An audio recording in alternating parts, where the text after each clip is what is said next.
नमस्ते दोस्तों, हम आप सबके सामने अवधी कजरी गीत प्रस्तुत करने चल रहे हैं।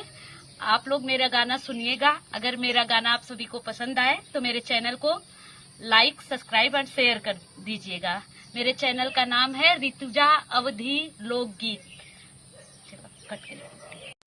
तोहरे घरवा हम गए नजराई पिया, नजरदा झराई पिया ना।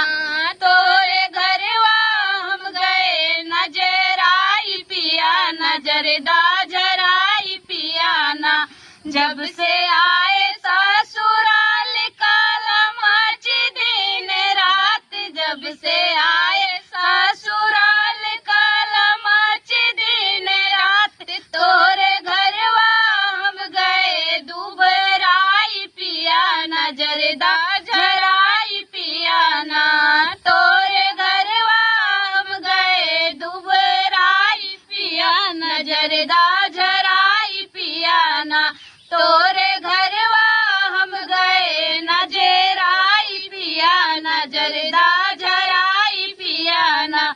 पहले पहले जब अली खूब गुनवा देखैली, पहले पहले जब अली खूब गुनवा देखैली। तोरी माया हमके देख के छिहाई पिया, नजरदा झराई पिया ना।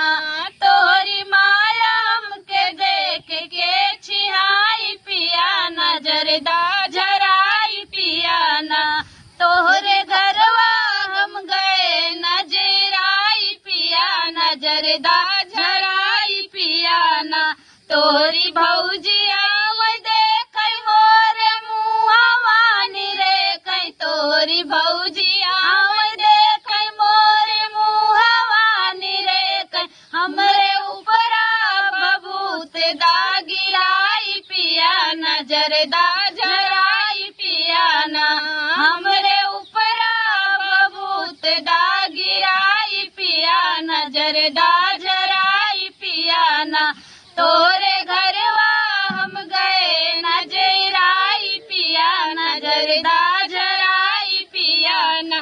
तोरी बहिनिया देख मोर साड़िया निरेख, तोरी बहिनिया देख मोर साड़िया निरेख।